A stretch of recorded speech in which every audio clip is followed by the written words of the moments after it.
a late winter's day in 2019, I set out to meet an amazing person. Rena lives near and works in this small prairie place known as North Battleford. Years ago, I competed in a Toastmasters contest. The speech I presented was called People Who Care, and one of those people I named was Rena.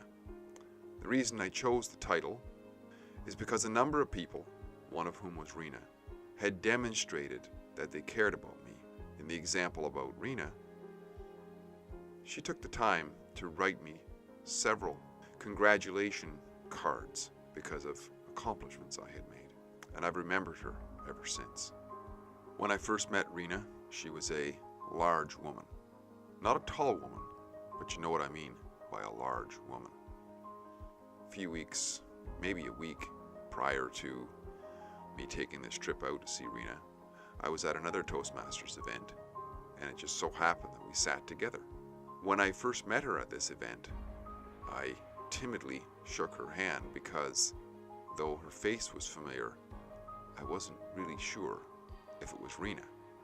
You see, Rena had gone through a transformation, and that's where the story of this trip begins, and what followed was an interview. I was surprised, actually, that she granted me this interview, because sometimes the transformations that people go through, though seen publicly, are rather private in nature. But Rena was different. She was certainly open to this interview, and rather than me divulging what she's going to say, I hope you enjoy. Hello again, Steve here, and today I wanted to do an interview with a lady who I have met many years ago, actually, probably back in 2011, 2012, something like that. Yep.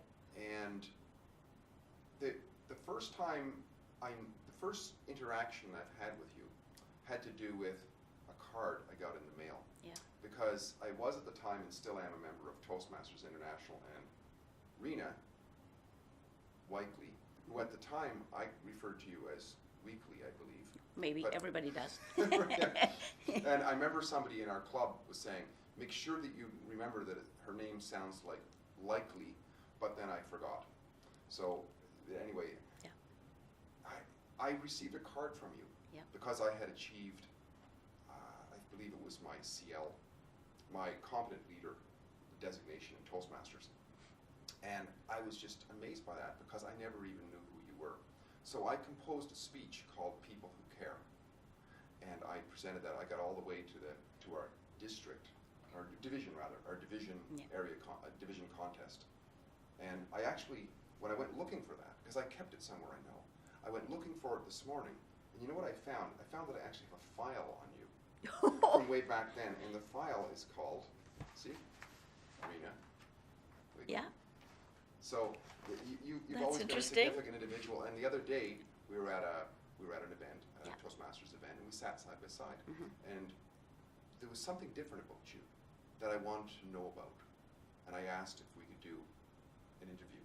Yeah. So maybe you can tell us a little bit about yourself and like what you do. Well, what I do, for a living, I work in the investment industry for the last 18 years. But before that, I did a lot of different things. I actually did a speech at Toastmasters once that I called Jack of All Trades because I had a list like this of jobs I had done over the years. Just did lots of different things. Was in hospitality for a number of years. Was a tour director for 14 years. I ran a restaurant. I ran a daycare. I've just done lots of things. Then I joined Toastmasters. After my divorce, I was looking for some place to kind of heal a little bit, meet people. And Toastmasters was just this incredible fit for me right off the bat. And I could sort of be the poster child as far as how Toastmasters has changed my life. Because I joined within a couple of years someone I met at Toastmasters who I would have likely never met in my life prior to Toastmasters, called me out of the blue and offered me a job in the investment industry.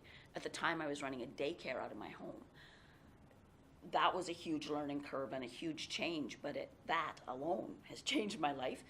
You know, going from running a daycare, low income, to what I do now. I make a good living, and it's changed my life completely. And so that's been a huge thing for me. It also allowed me, because part of the change I think that you saw in me, Steve, because you've known me for a number of years, was a physical change, right? And the Rena that Steve first met back in 2012, 2013, I weighed in something around 220, 230 pounds. I topped out at a weight of 240.2, because at certain weights you keep track of every bit of it. And I made a decision that I was going to get healthy. I was the fat kid in grade 1. And I was streamed through school. I was a smart kid. I did really well in school and whatever. But without a doubt, when you're the short fat kid, and I couldn't help the short part, but I was bullied and all of those things. But I had been raised in a home where I was pretty secure. So despite all the weight that I carried, I never really felt like that weight defined me. It came to a point in my life, though, where I started to worry physically about health. I lost my mom at 25. My daughter was already 27 when I kind of made a decision that I needed to get healthy with my weight loss, or with weight. Things like sitting in a bathtub. I love soaking in a tub, and I started to think, one of these days you're not going to be able to haul your sorry butt out of this tub, because I was so heavy. And I also worried that I wouldn't be around for my daughter when she was 35 or 40 or whatever, because of health issues. So I made a decision, and I've had a few people who thought this was a terrible decision to make, but I went and had weight loss surgery, which was and is a tool that I use. It wasn't a silver bullet. I have changed my lifestyle 1,000% from the person I was. I was always busy, but I wasn't necessarily particularly active. I could sit at home all evening and not move. Well, it was because I was carrying around a 14-year-old boy with me everywhere I went, right? And people don't recognize that. Now that I have this energy, I can still sit and watch a TV show, watch a movie, but I might get up 3 times during the movie. And I remember laughing at myself the first time that I walked out to the kitchen to get a drink of water or something, and I happened to open a drawer, and the Rena from 3 years ago would have gone, "Ooh, that drawer needs to be cleaned," closed it and walked away. Well, I stood there and cleaned the drawer out because I had more energy, right? And so that tool has helped me to lose the weight, but I'm also at the gym generally twice a day. This cold weather we're having right now in February in Saskatchewan has been really hard, because I like to get up at 5:30 and go walk. I'm sorry, I'm not dedicated enough to do it when it's minus 35 with a wind chill of minus 45. So that's been a little bit of a deterrent, but I know that I'll get back at it as the weather gets better. And so I go to the gym at noon. I usually go to the gym after work if I don't have meetings or something I have to be at. And that's my new life. I'm careful with what I eat, but I'm lucky. I can eat just about everything. I just eat it in moderation. And this tool that I have, which was the bariatric surgery I had, which is called vertical sleeve surgery, is a huge help with that. And I, from day one, was absolutely compliant in what I was supposed to do. What the doctors told me to do, I did. And I have continued to do that, and I know people who have not had success. My opinion of it is they weren't compliant. I, for my own self, I weigh every morning, and yeah, I'll have days where I popped up a couple of pounds, like, oh, what did I do? Oh, yeah, right, somebody brought cookies to the office, and I had a couple cookies, and I didn't get to the gym my second time yesterday, right? I bring it back down, right? I'm careful. But nothing's off limits. I don't eat much deep fried food because it doesn't settle very well with me. And I don't eat the copious amounts of ice cream I used to eat that, packed on a lot of that 240 pounds. But if I want an ice cream, I go to a good ice cream place and I have an ice cream cone, and that's it. I don't have it sitting in my fridge to call my name at 9 o'clock every night, right? So I've just changed so many things in my lifestyle. And Wow. It's been pretty interesting and pretty amazing, even to myself. And it has also been one of the hardest things I've ever done. I've never been a very good goal setter, and I had to set goals. Right. And The interesting part of that was when I made the decision I was going to do the surgery. And one of the things that through the company I went through, they supply you with all sorts of information. One of the things they do is suggest that you do set some goals. Well, you can't just have a goal that I'm going to lose 100 pounds, because that feels overwhelming. So I did such things as, and if you've never been overweight, you don't get this. But if anybody watching this has ever been overweight, they will get this. One of my first goals was going to be able to cross my legs comfortably. Right. Without right. thinking Probably about it. Can't see You it do on that the all the screen time. right now, but she's crossing your legs now, and you look perfectly comfortable. in that. Exactly, yeah, and I don't have to think about it. And the first time I did that and noticed, I was at our local performing arts center watching a show, and I kind of looked down and I was like, yeah, I got my knees crossed without thinking about it, right? And another one of my goals, which sounds really weird, is that my sister and her husband had kind of a bit of a kind of old-fashioned dining room table and chair set that had the captain's chairs. I'd quit sitting in those captain chairs quite some time ago because they were uncomfortable for me. I felt like I was wedged into them, which I pretty much was. About 3 months after I had had my surgery, I was at their place. I had gone there for a golf tournament, and I'm sitting there, and all of a sudden I kind of giggled to myself because I realized I was sitting in one of the captain's chairs and was sitting in it quite comfortably. And I remember my sister saying, "What are you laughing about?" And I was like, well, one of my goals was to sit comfortably in your chairs, and I do now, right? You know, and then... It doesn't have to seem like a big goal for somebody else, right? Exactly. That was a significant goal. It was. There was something really specific. I want to sit in the chair Exactly. that I didn't want to sit in. Yeah, for sure. And another goal, and this is a little embarrassing for me to tell this, but as I said, I was always heavy, right? So even when I was a young woman and I was dating and that sort of thing, I wouldn't have walked over and sat on your lap, Steve, even if you and I were a couple, because I was concerned about my weight, right? And how that would affect you. And so one of my goals was to have a man pick me up. So it was kind of funny when I ran into my nephew who hadn't seen... To literally pick me up. Not pick me up. Yeah, sorry, that came out wrong. To physically lift me up, yes. And I saw my nephew who had not seen me since I'd had this huge weight loss. And he lifted me up off my feet, and I kind of giggled, and I said, okay, that was one of my goals, was to have a man who would be able to pick me up. But I was not hoping it would be my nephew at the time. But then I actually was in a play, which was another kind of bucket list thing, was to be in a play. And I was with our local community players. And at the very end of the play, I jump into this guy's arms. His idea that I would do this, because I still felt uncomfortable doing it, and he held me up in his arm. He would not have been able to do that. No average man would have been able to do it when I weighed 240 pounds. But I have lost 130 pounds, so that makes a huge difference. Pounds. Yeah, I lost more than half my body weight. Wow, and that points right to the motivations too, because one of the things that you had mentioned when I asked you if you'd do this interview is you mentioned that other people were motivated in some ways by what you had done. Yes. So you're pointing to the motivations, which is that you had these specific goals. Yep. That were important to you. It wouldn't necessarily be on anybody else's bucket list. No. They were on your bucket list. Yeah. You had never experienced those sorts of things, and you wanted to experience them. So that's very interesting. The other thing that is intriguing to me is, and I wonder if you could talk about this as well, because there's a stigma that we can attach to ourselves if we have a body shape or whatever, which is not the norm, shall we say. When I first met you, I objectively saw that you were what I would call seriously overweight. Of course, yeah. I didn't hold that against you or anything like that whatsoever.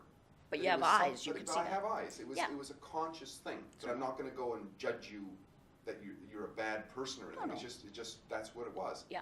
And then at a certain point, because you're in a different city than where I normally am. Yeah. At a certain point, somebody said, "Oh, we were at an event maybe, and Rena Whiteley is here, and she's over there." And I'm thinking to myself, "No, they must have made a mistake. That's not Rena Whiteley, because that's a skinny person." Yeah. You know, and I didn't say anything to you. It was a bit awkward. Yeah. And I'm wondering, but what I really admire about you, Rena, is that you have no hesitation to be very open about this. Like when I asked you, I was a little bit hesitant to ask you about this interview, Right. but you were completely open. Yeah. With a brief pause, but you were open. Yeah. And I'm wondering if you could talk a little bit about that, about how it is with other people. Like, is it awkward?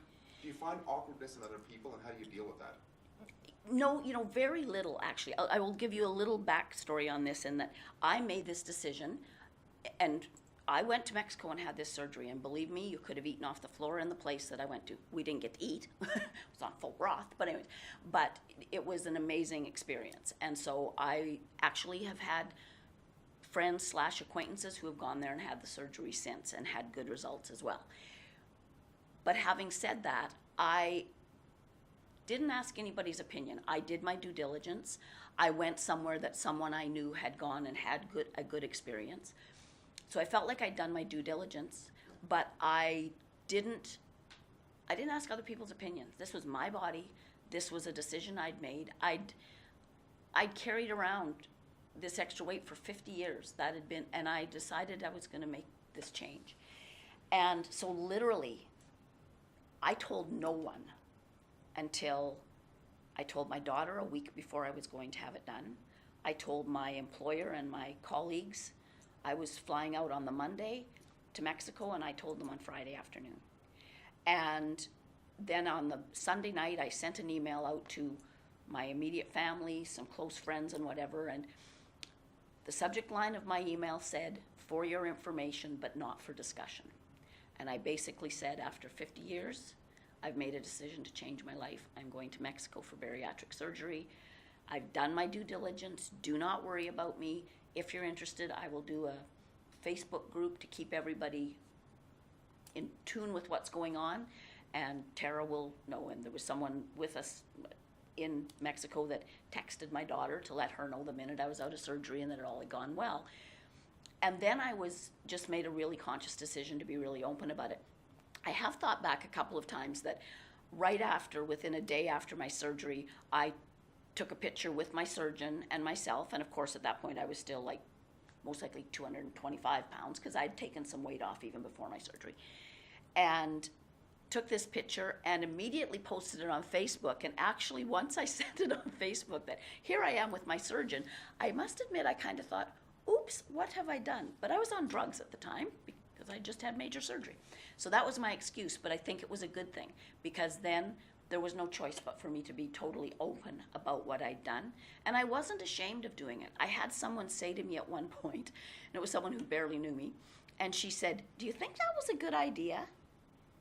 And at the time I thought, well, I'm pretty sure I wouldn't have spent all this money to do it if I didn't think it was a good idea. Since then, I have used this particular, because I've had very few people who've made any kind of judgmental statements to me, but I have said to them, if I had my leg amputated to save my life, nobody would have an opinion about that.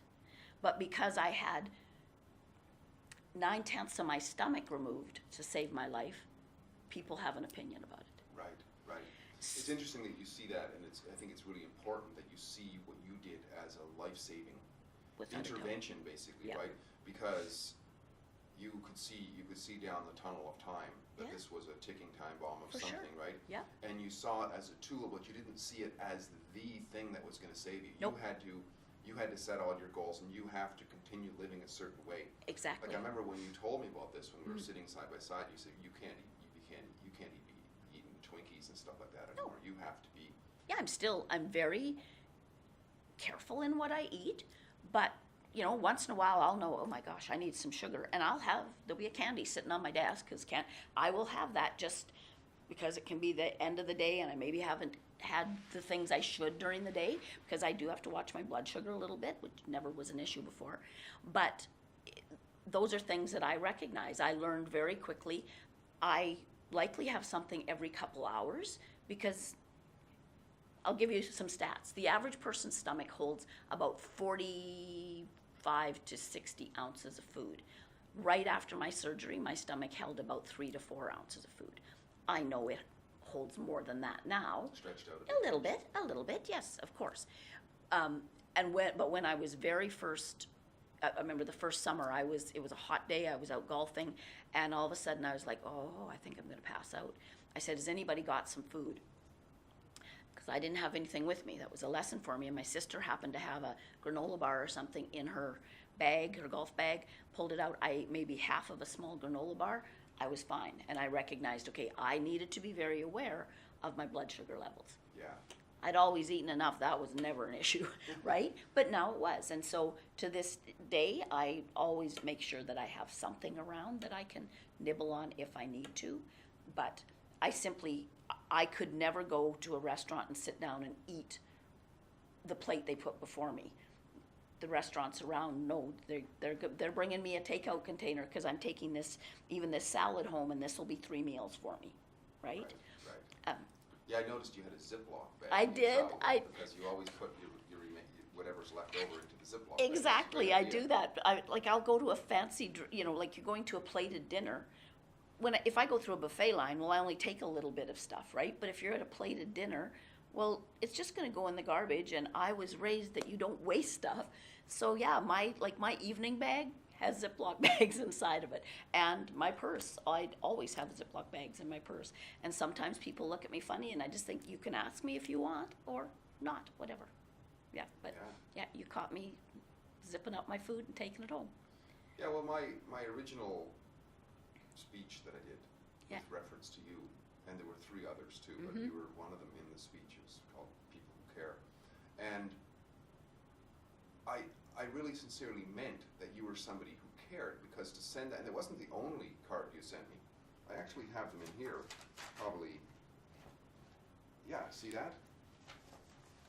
Well, I spent a lot of postage on you, bud. Rena, both of them. Yeah. It was 2 different occasions that I had achieved some educational award, and you sent those to me. You didn't even know me, I don't think. You just saw me that I was within the organization. You sent that out. So I pointed you out as somebody who cares. But at the time, I wasn't thinking somebody who really cares about yourself too. I mean, caring means self-caring as well, sure right? It does. Yeah. Where do you think that comes from, and what words of wisdom could you give to people who maybe could be helped by? Because I think caring for ourselves and others is quite a virtue.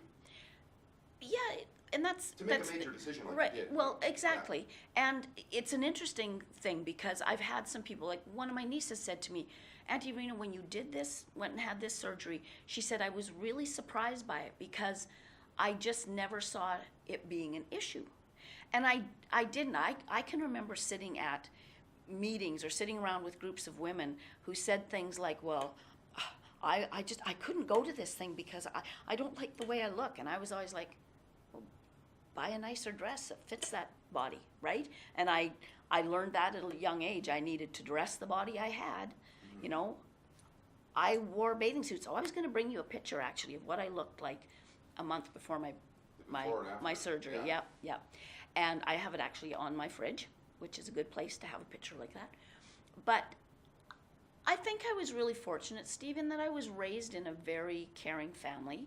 I mentioned to you earlier that I felt like I came out of one of the last really functional families. We weren't perfect. We certainly weren't, but we all got along. We still get along. We lost our parents a long time ago, and my 3 sisters, my brother passed away about 10 years ago, but my 3 sisters and I get along really well. We can spend a lot of time together. We play games, we laugh, we have the occasional disagreement on things. I spent last weekend down in Lethbridge to see my sister who's having some health issues, and I gladly drive 6 hours both ways to see her, right? And I feel really blessed by that, and that's something that our parents gave to us. And I can't give you a lot of details other than the fact that we were just made to feel that we mattered. And I was never really made to feel like my weight was a big issue with my family. I likely could have been raised with better eating habits and that sort of thing. My grandma Bush made the best fried chicken and all those sorts of things. And there's some genetic stuff too. You know, there was lots of overweight people in my mom's family especially. But I don't hold that against anybody. It was all choices that I made that got me to where I was. And it was also a big choice that I made that's gotten me to where I am now.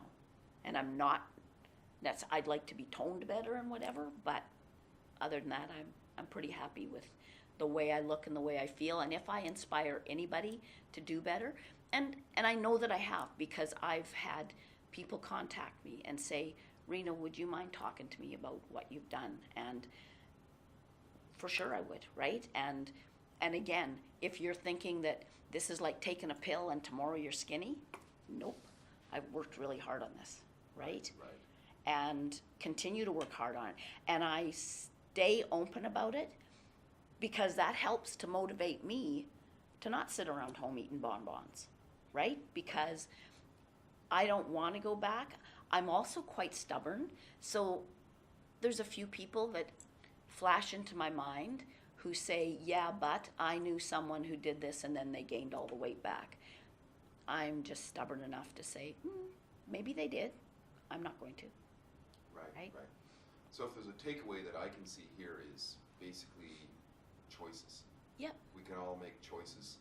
At the same time, sometimes we realize that there's certain things that are almost out of our control. Like you say, you use the analogy of if you've got an issue with your leg, sometimes we have to make the choice to amputate that leg. That's right. And you felt at a certain point what you were at was beyond just your control. You had to add your effort to it, but you had to do some kind of intervention, and you did that. And because we all need tools, we all got to reach out at certain points in life, right. but we have to make choices as well. That's what I take away from this mostly. Well, and Steve, I didn't just sit there for 50 years and not try things, right? Right, exactly. I did virtually every diet, every program that was out there. I gave it a try. I remember this thing where you drank this protein. It was terrible. And I did all those things, right, over all those years, because you don't go from being an overweight teenager and not try everything. I tried it at every facet of my life. I even got to a point where I decided, I am not going to let this be an issue. I'm done with it. Well, that didn't work because my weight kept creeping up. And that was when I got to the point of the health awareness being a big concern. And I have to say that was an interesting thing, that when I went for my surgery and the internist came in to see me, and the first words out of his mouth basically were, what medications are you on, Rena? And I was a 59-year-old morbidly obese woman. And I said, none. And he said, what? I said, I'm not on any medications. And he said, how about high blood pressure? And I said, no, I've flirted with high blood pressure, but my doctor and I kind of kept it. I tried to watch my salt intake, whatever. Okay. And then he said, well, diabetes? No.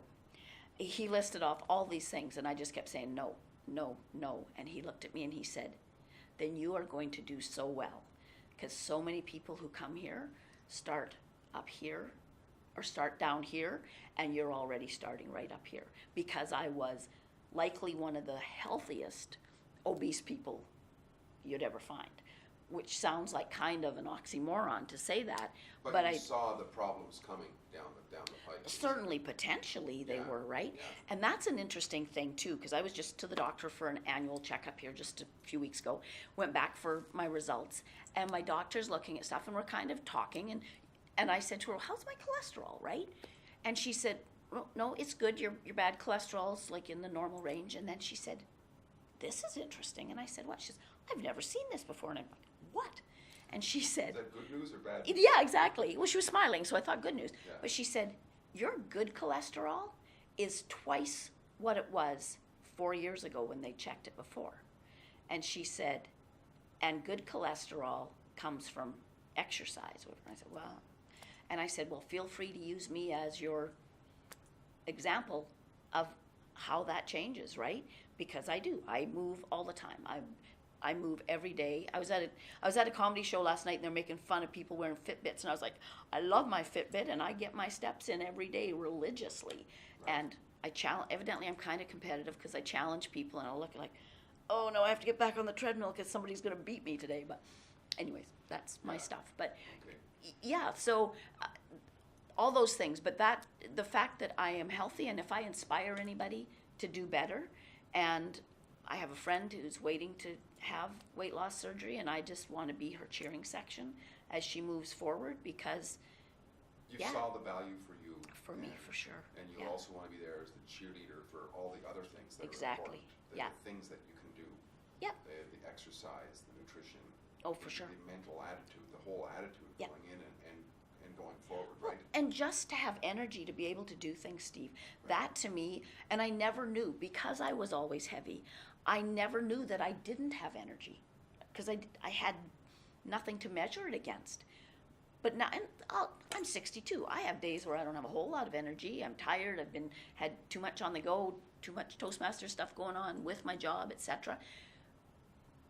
But that's not the norm anymore for me.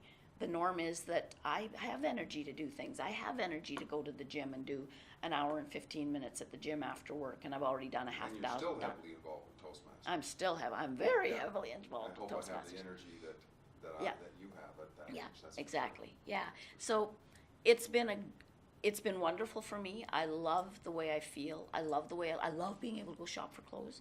Although it got kind of expensive because it used to be, because I live in a smaller community, and it used to be that I had to go to the city to be able to buy clothes. Now I can go on my lunch hour and spend $200 on clothes because it's available here, right? But I don't do that much because I stay in the same size clothes. So, and I have given away everything that doesn't fit me. As I grew out of things, down, those things went to my friends and family that would fit them. So I have nothing in my house that isn't the size I am today. Wow, you got nothing to grow into. Yep. Yeah. Yep, I do not want to be able to put on a pair. I have sloppy old sweats at home that are comfy, right? I'm not in something buttoned up all the time, but I come to work in clothes that fit me properly. Right. Yeah. Wow, that's amazing, and I really appreciate the conversation we were able to have, because I think it fulfilled what it is that I was hoping I could glean from you, which is Thank you, Steve. the whole motivation and the energy and the enthusiasm Yeah. and the greater sense of life, fulfillment in life Yeah. that you demonstrate just in conversation and I didn't know you very much back then. Yep, I just saw exactly. you, but I've gotten to know you more since then, and you have this vibrancy for life, and it's good to hear your story.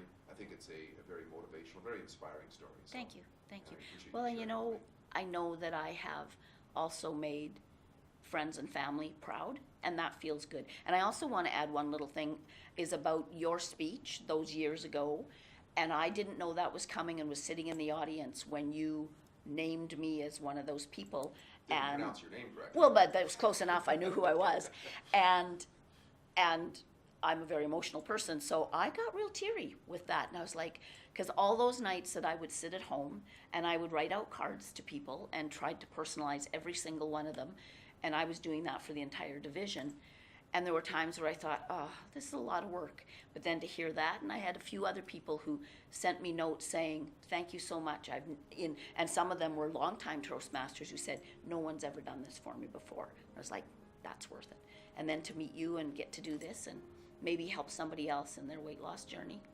And we were it's a talking win-win. earlier about how we never know the power of just one little piece of information. Yeah. And what's interesting about this file, and the reason I kept it, is because that speech also had in there how I used to sort my mail. We used to get mail back in the day. I had like a garbage bin or like a recycle bin, and all of the flyers and all that stuff, they'd go straight into there. But Yeah. this I could not throw away, and I've kept these to this day in this file tucked away. That's cool. And I just resurrected them today and read them, and it was about congratulations. I mean, Yeah. it was an unsought Unexpected, after, and it yeah. was unexpected, totally Yeah. unexpected. So, And that's the somebody- best kind of things like that. Somebody Right? who cares. Yeah. So, I hope you enjoyed and were able to take some great information from Rena's interview today. I really appreciate that. Thank you, Rena. Steve. And you are such a motivation and inspiration for so many Thank you. people. Thank you. Thank you so That's much for nice that. to hear you say.